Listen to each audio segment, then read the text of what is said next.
And we are back. Welcome back to the prediction series. Today we are going to be talking about tomorrow's four Europa League and Europa Conference League semi-final first legs. We have had an incredible first night of Champions League semi-final action with that 2-2 draw. If you want to see my prediction for tonight's game between Borussia Dortmund and Paris Saint-Germain, make sure to check out the link in the top of your screen right now. But like I said, we're here today to talk about tomorrow's semi-finals. So before we get into it, if you haven't done so already, please do consider dropping a like on this video and subscribing to the channel if you're new around here. We will, of course, be covering all of the second legs for the Champions League, Europa League and Europa Conference League next week. And of course, tomorrow we will also have our predictions for Chelsea against Tottenham. Without any further ado, let's get straight into it. Europa League and Europa Conference League semi-final first legs taking place tomorrow night.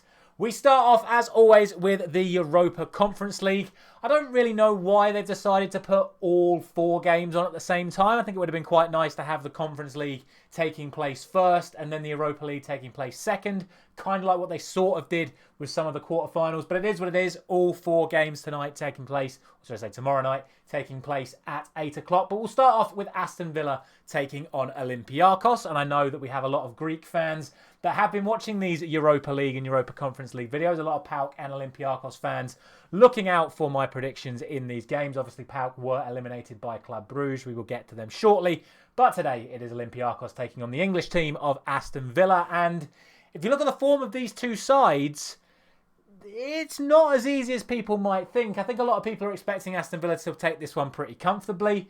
I think Olympiacos are a very good side. Their form since their victory in the last round has seen them draw away and win comfortably at home, whereas Aston Villa have defeated Bournemouth and arguably were very lucky just to hang on to that 2-2 draw against Chelsea at the weekend. So I look at this right now. I look at how they played against Lille in the quarter-final, and I think Aston Villa might struggle in this game. For Olympiacos, I think it's important to take this back to the home leg with a scoreline that is respectable to give them a good enough chance of progressing. Obviously, I think they're capable of pulling off a result against Aston Villa here, but I think the likelihood is that Aston Villa will get the win on the night. It's just a case of by how many. And for me, I'm going to go for a 2-1 win for Aston Villa. I think this is going to be a very, very tight game. I think a lot of people underestimate Olympiacos. I'm certainly not going to be one of those.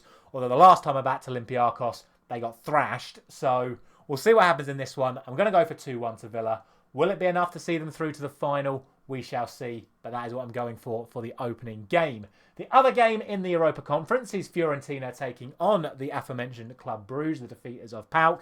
And finally, the 0-0 streak was kind of ended by Fiorentina winning in extra time in that second leg a couple of weeks ago. Since then, they were heavily beaten 4-1 by Atalanta, another side that we'll get to shortly, but then responded by winning 5-1 against relegation-threatened Sassuolo. Club Brugge, on the other hand, have played 3 games since their victory over PAOK and have scored 9 goals and only conceded 1, winning all 3. So both sides are going to be going into this one full of confidence, full of attacking prowess, and both sides relatively good defensively as well, other than, like I said, that 4-1 hammering from Atalanta for Fiorentina. So I think it's really hard to split this. I'm not going to go for 0-0. I was very tempted to go for 0-0 again, but I'm not going to go for 0-0. I'm going to go for a 1-1 draw. I really think Bruges have a chance of overturning Fiorentina over the course of these 2 legs.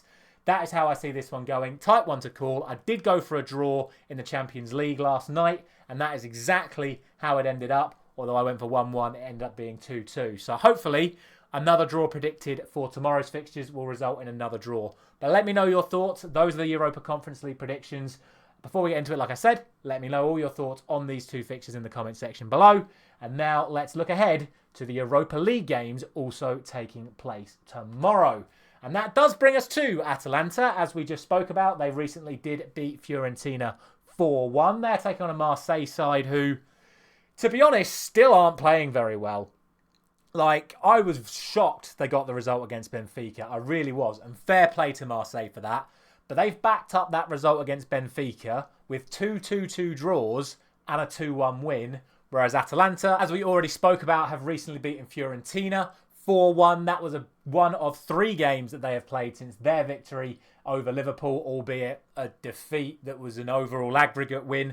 They won all 3 games, and to be honest, they won them fairly comfortably. So I think Looking at the way these two sides have played recently, for me, there is still only one winner, certainly of the tie, but I also think on the night, especially given how well they have performed away from home in this competition, most notably, of course, the win at Anfield. I'm going for Atalanta again. I'm going to go for 3-1. Will Marseille put on a show?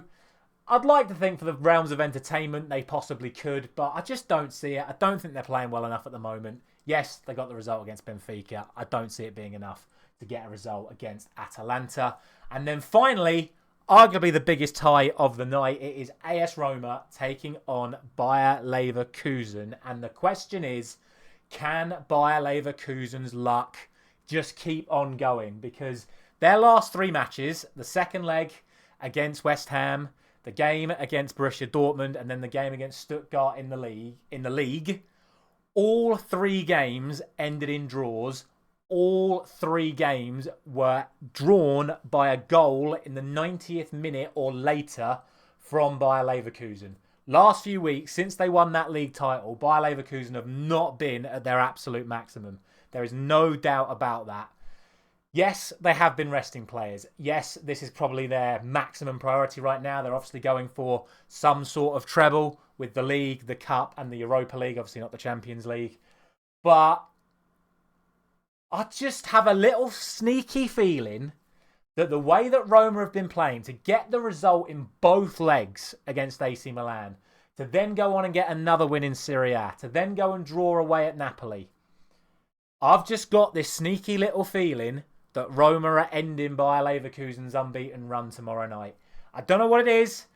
I know Bayer Leverkusen just keep on grinding out the result. Week in, week out, they just keep on getting that last-minute equaliser, or in even some cases, that last-minute winner. I just don't think it's happening tomorrow night, and I'm going to go for 3-2 to Roma. This would actually be massive for the whole 5th place coefficient thing, the UEFA coefficient, because as things stand, going into both Borussia Dortmund's game tonight and Bayer Leverkusen's game, there has to be one more draw and one more win for a Bundesliga side in order for them to wrap up the coefficient. Aston Villa would have to win both of their legs and then win the final to even make that the case. But if Aston Villa do win both legs and then the final, and Bayer Leverkusen and Borussia Dortmund both lose, and then next week they somehow all lose again, the 5th place coefficient could still happen. But this would be a good way of making that go a little bit longer. Like I say, I just have this little sneaky feeling that Roma are going to get the result. Call me crazy. Let me know down in the comments. It's probably all going to end in tears and Leverkusen are probably going to win like 5-0. But I just think under De Rossi, Roma are playing some fantastic stuff, and I'm really intrigued to see how this one ends up. I am going for a 3-2 win to Roma. And that is going to be it for these predictions. 4 matches, 4 semi-finals. Let me know your thoughts down in the comment section below. It's going to be another fascinating night. Don't forget, of course, like I said, to check out my Champions League predictions for tonight's game between Borussia Dortmund and PSG. And then don't forget to look out for tomorrow's video where we'll talk about the Tottenham and Chelsea game. Thank you very much for watching. As always, I will see you in that video tomorrow morning.